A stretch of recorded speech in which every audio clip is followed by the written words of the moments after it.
All right, guys, so once again, we got to talk about woke teachers getting caught snitching on themselves, right? Today seems to be a day where I'm making videos about people ratting on themselves. But yeah, in this case, this teacher is on a video call, basically bragging about ignoring parents' demands to stop using a kid's preferred pronouns, right? And what I mean by that is that children, right, kids at this school will use their own preferred pronouns and say, hey, I want you to call me or he or she or whatever that doesn't necessarily match their biology, right? And teachers will do that, right? They'll use their preferred pronoun in their preferred name, okay? Kids will change their name as well too, allegedly. And there are parents that was like, no, you shouldn't be calling my child by this name or this pronoun or whatever. You need to call them by their birth name, the name that we gave them, right? The name that's on their birth certificate and the pronoun that matches their biology. And the teacher told the parent, no, right? No, I will not do that. And they were caught bragging about this on camera. And I want to talk about it because this is something, guys, that again is happening in these schools. And I'm trying to warn you guys that it's one of those things that, one, the administrators are okay with, okay, because they're woke as well too. They've been educated at these woke universities. And two, because these teachers are getting caught, they're going to start to push this stuff through school clubs, more specifically the GSA club, which is involved in this incident. So I'm going to read a little bit about it first, and then we're going to get into the video. A group of elementary school educators revealed in a recent viral panel that they would say no if a parent asked them to refer to their students by the pronoun they were given at birth, as opposed to their preferred pronouns.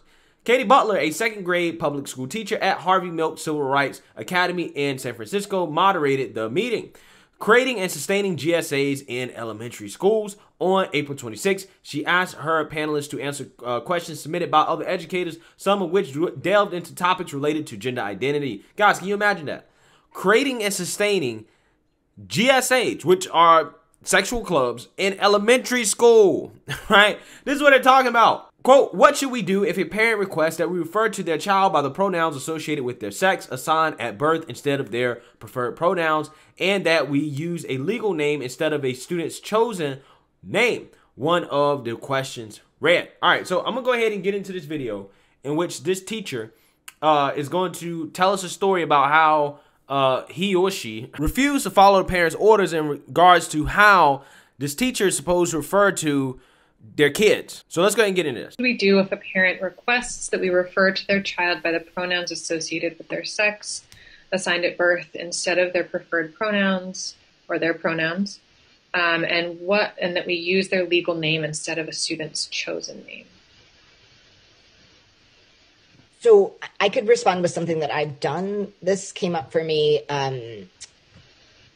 It's come up in a couple different ways, but it's come up for me where caregivers asked, I actually referred to their child's name in an IEP meeting using the name that the child had asked to be referred to and their chosen pronouns. And the caregivers reacted really strongly and then followed up with me and the principal and said, like, I noticed that you were using a different name than my child's given name at birth and the pronouns that we gave them. And I'm respectfully asking that you use the name and the pronouns that we gave them. You know, here's a red flag, right? How in the world do you have a student in elementary school whose parents are clearly like, I'm not on board with this gender stuff, so they're not being taught this stuff at home, okay? So where do you think the kids are getting this gender ideology from to the point where they want to choose their own preferred pronouns and change their name and their identities? Where do you think they're getting it from? They're getting it from these woke teachers, right? These woke teachers are pushing it on them, and then the students are turning around and they're absorbing this stuff and they're trying to live this lifestyle that their parents don't approve of, right? So again, red flag here, okay? Red flag about this teacher, huge red flag. So the laws in every state are different, obviously, and I can't speak to the laws in everyone's particular state. But I will say, again, the resources that we'll give you after this have some helpful sites where you can go and look up what the rules are for your state. But before I responded to the caregiver, I made sure that I had my the caregiver, right? They're calling the parents the caregiver, not mom and dad, right? Not mother and father, not parents, caregiver. These people piss me off with some of the language they be using, bro. I ran it by my principal and my superintendent just to make sure that that they had my back. And then I responded, I chose my words carefully and I said, I hear you. I hear what you're saying. I tried to really like affirm what the caregiver was asking me. Like in terms of, I was like, I hear you saying that, you're feeling uncomfortable with me, using the child's preferred name and pronouns. And the pronouns and name that you gave them, that you put on them. Because again, these are elementary school kids. There's no way they just did that on their own. They decided they want to do that. You pushed that on them. I hear that you're using different ones at home. Here at school, the expectation is that all of my students feel comfortable and welcome in my classroom. So in my classroom, I will refer to your child by whatever name and pronouns that they've told me they feel most comfortable with. Wow. This teacher literally told parents that, hey, when your child is in my classroom, they're my child. They're not your child. I'm not going to refer to them the way that you want me to refer to them. I'm going to refer to them the way I want to refer to them. Okay? The way I taught them that they want to be referred as. Okay? Because that's what's going on here. This teacher, in my opinion, obviously pushed this stuff on these kids to the point where these kids are convinced that this is who they are, right? And when parents are saying, hey, we don't do this at my house, you shouldn't be referring to my kids by pronouns that don't match their biology or names that they weren't born with. The teacher turns around and says, hey, well, this is my classroom. These are my kids, not yours, right? And this teacher is probably running their classroom in that way, in the sense that they're basically trying to raise these kids, right? Raise these kids to be a part of their gender ideology. That's what's happening here. And just had that be it. Almost like the guidelines that I try to use when I'm like explaining hard topics to my students, like less is more. I just say like, it sounds like that really works for you at home, and you can absolutely choose to do whatever you'd like at home in my classroom. And I even say like every year I start out my year by like sending home information to caregivers that says like, just so you know, like this is an affirming class. Like one of the ways I affirm students is I call them by the names that they ask to be called by and use their correct pronoun. Affirming classroom, right? This is an affirming classroom, AKA this is an indoctrination center, right? Your kid's gonna come into my class and I'm going to affirm them to the gender and sexual ideology that I believe in, right? That's basically what this teacher is saying.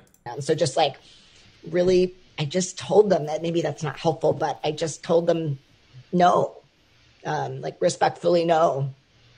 And because I had my principal and my super's support, there wasn't much they could do. And they eventually kind of found another, another like topic to like squawk about. And they, sorry, that's not professional, but anyway, and they left that alone. They kind of got over it. Wow. Teacher should have been fired on the spot. Should have been fired on the spot. Similarly to what Kieran said, at my school district, LGBTQ plus students have a Bill of Rights. And the fourth one is that they have the right to be referred to by their gender pronoun and name. No, they do not. No, they do not. LGBTQ students do not have a Bill of Rights that's any different than the Bill of Rights that every other American has, right? And the Bill of Rights in America, in the Constitution, right, does not state that you have to be referred to by your preferred pronoun, right? That's why we had the First Amendment, the freedom of speech, where you can say what you want to say, right? But yes, that's how woke these teachers are, man. He literally just said that LGBTQ students, kids, I mean, we're talking about elementary school students here, they have a Bill of Rights. Bro, these stories, they never surprise me anymore, right? But sometimes you'll get stories like this where I'm just like, wow, that's new, right? I actually never heard of that. Okay, we've taken up the wokeness to a whole nother level. So I'm going to read a little bit more about this and how basically the administrators of this school are cool with this. Karan Slattery, who along with Butler co-founded Gender Inclusive Classrooms, said he chooses to honor the students' wishes, not those of the caregivers. Slattery and Butler described Gender Inclusive Classrooms as a website dedicated to equipping educators with the tools they need to foster safe, welcoming gender inclusive classrooms.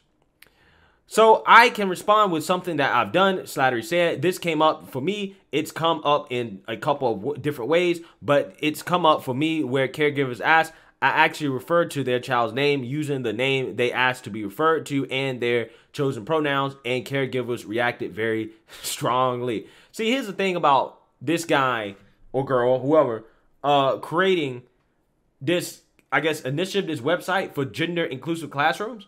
They're more focused on that than they are the actual subjects that they're teaching, right? And that's what has convinced me that a lot of these teachers aren't teaching because they love to teach or they love the subject matter they're teaching or anything like that. They're simply teaching because they want to push this stuff on children, right? They want to indoctrinate these kids. That's what we're saying, right? That's what it is. Slattery added he's not thrown off by parents' protests. I just told them, maybe that's not helpful. I just told them, no. He said respectfully, no. And because I had my principal and superintendent support, there wasn't much they could do. He added, before joking that parents eventually stood down and found another topic to squawk about. Slattery quickly admitted that the comment was not professional. Well, I mean, they should remove their kids from the school, right? They should remove their kids from the school.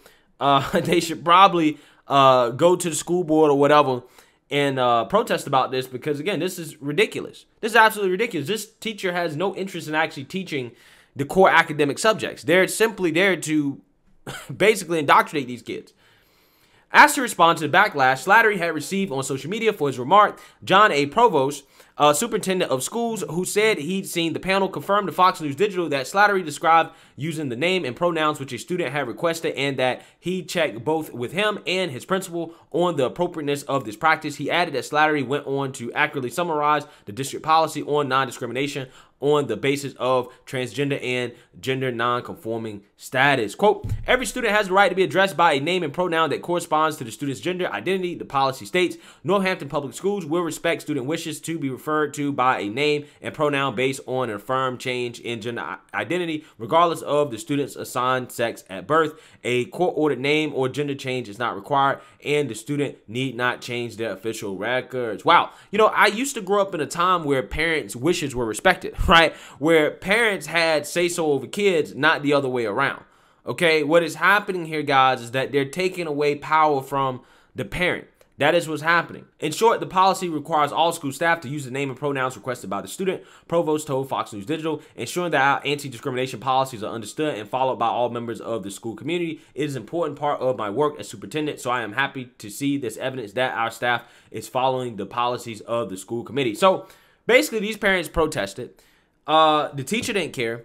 The principal didn't care. The superintendent didn't care, right? So at that point, you have a whole school district that is pushing this stuff on kids, right? And then, you know, people ask, well, why does a state like Florida need a parental rights and education bill that prohibits this type of stuff? Well, that's exactly why they need it. Because you will have school districts that will openly push this stuff on kids like what's happening out here in woke California, right?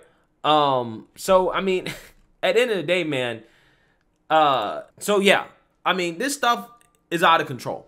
It really is. And this is why charter schools are so important. This is why school choice is so important. This is why homeschooling is so important.